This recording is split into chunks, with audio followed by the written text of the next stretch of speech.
गांव में बजरंग और मोटू दो दोस्त रहते थे। बजरंग बहुत ही भोला था तो वहीं मोटू बहुत ही चालाक था। वो हमेशा बजरंग को कोई न कोई हानि पहुंचाता था और उसका दोस्त भी बना रहता था। एक दिन बजरंग और मोटू रास्ते में जा रहे थे। बजरंग, आज तो कोई काम भी नहीं मिला है। कोई बात नहीं, काहे इतनी चिंता करते हो? चिंता की तो बात है, शाम को क्या खाएंगे? तभी उन्हें एक आदमी आता हुआ दिखाई दिया।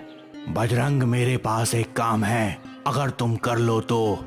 हाँ हाँ, मैं कोई भी काम कर लूंगा। ठीक है, तुम मेरे खेतों में चले जाओ और वहाँ जाकर काम करो। मैं तुम्हें शाम को पैसे दे दूंगा। मुझे भी काम की जरूरत है भैया। मुझे तो सिर्फ एक ही आदमी की जरूरत है, अब तुम दोनों अपने हिसाब से देख लो। वो आदमी वहाँ से चला गया और बजरंग और मोटू एक दूसरे का मुंह देखने लगे। बजरंग, अब तू ही काम कर ले, तू मेरा मित्र है। दोनों मिलकर काम करेंगे और आधे आधे पैसे ले लेंगे। हाँ, ये भी ठीक है। चलो अब दोनों काम पर लग जाते हैं। बजरंग और मोटू काम पर लग गए। बजरंग पूरी तरह ईमानदारी से काम कर रहा था, लेकिन मोटू काम चोरी कर रहा था। मेरे पेट में दर्द है।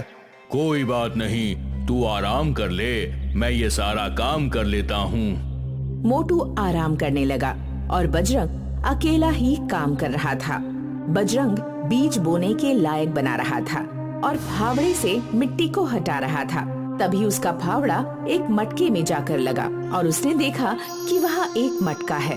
अरे भैया मोटू, तनिक आकर देखो तो, यहाँ कोई खजाना गड़ा है। अरे वाह, ये तो कमाल हो गया। मैं आ रहा हूँ, रुको रुको रुको। मोटू ने उस मटके को बाहर निकाला और खुशी से नाचने लगा क्योंकि उसमें हीरे जवाहरात थे। अरे भैया, ये तो मजा आ गया, अब हमें कोई काम करने की जरूरत नहीं है। हाँ हाँ, मेरा तो भला हो गया। बजरंग, अब तू अपना देख ले। अरे भैया, ये तो हमारा है।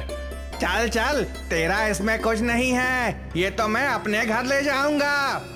मोटू आगे आगे चल रहा था। बजरंग उसे रोकने की कोशिश कर रहा था। वहाँ एक कुआं था। मोटू ने मौका पाकर बजरंग को उसमें धक्का दे दिया और बजरंग चीखता हुआ उसमें गिर गया। मोटू सारा सामान लेकर चला गया। बजरंग कुएं में नीचे गिर गया, लेकिन वहाँ पानी नहीं था और वहाँ एक सुंदर सा रास्ता था जिसकी दीवारें भी सोने से बनी हुई थीं। अरे, ये मैं कहाँ आ गया हूँ? कुएं के अंदर भी इतना सुंदर कोई स्थान हो सकता है? ये तो सिर्फ कहानियों में सुना था और आज मैं सामने देख रहा हूँ। तभी बजरंग को एक आवाज आती है। हे मानव, ये नागलोक है और तुम्हें यहाँ लाया गया है। तुम दरवाजा खोलकर अंदर जाओ और पैरों के निशान पर चलते जाओ, तुम अपनी मंजिल तक पहुँच जाओगे। ये नागलोक है? नागलोक? मैं यहाँ कैसे जा सकता हूँ? यहाँ से वापस जाना असंभव है। अब तुम्हें इस महल में अंदर घुसना ही होगा और नागराज के सामने पेश होना ही होगा। जब इस आफत में आ ही गया हूँ तो अंदर चला ही जाता हूँ। भगवान जी, मेरी रक्षा करना। बजरंग ने दरवाजा खोला तो नागलोक का महल बहुत ही सुंदर था। वो पैरों के बने चिन्हों पर चलने लगा।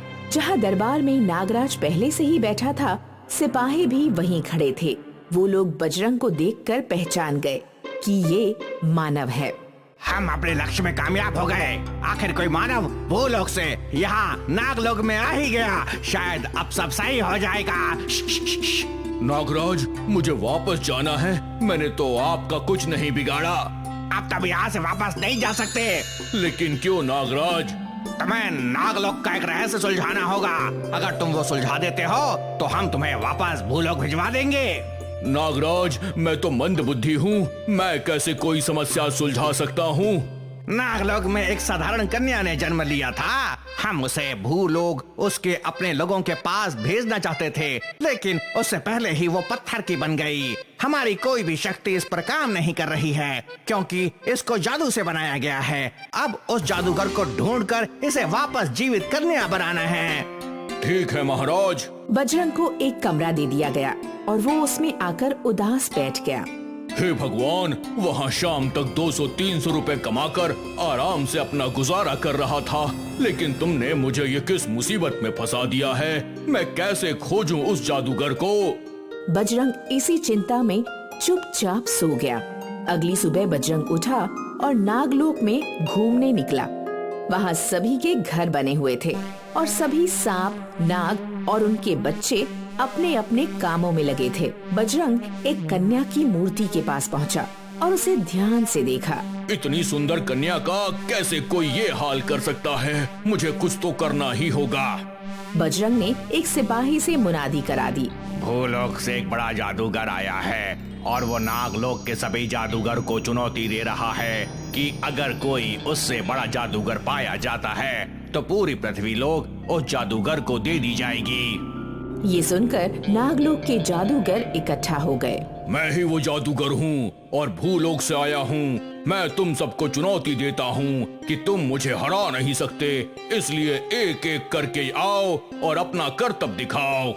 ये नागलोक है और नागलोक की बराबरी तुम नहीं कर सकते हो। हम नाग भी हैं, बताओ क्या करना है? ये जो सामने मूर्ति है, क्या कोई इसको जीवित कर सकता है? लेकिन मैं जानता हूँ कि कोई ऐसा नहीं कर पाएगा। हम ये कर देंगे, लेकिन तुम्हें पृथ्वी लोक छोड़ना होगा।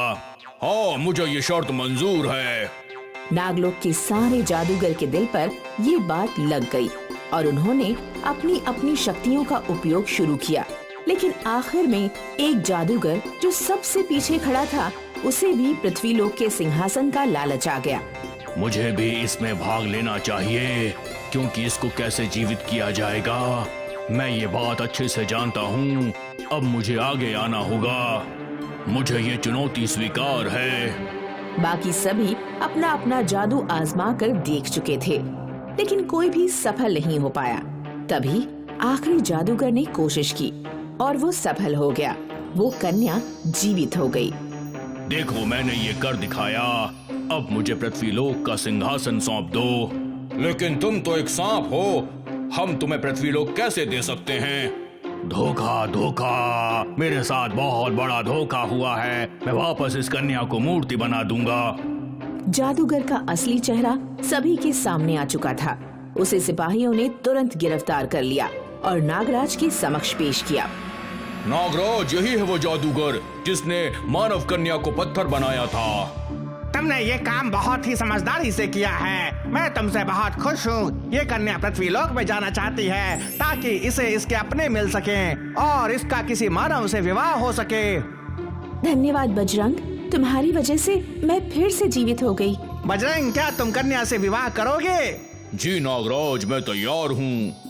नागराज ने दुष्ट जादूगर को कारावास में डलवा दिया और पूरे विधि विधान से बजरंग और कन्या का विवाह हो गया।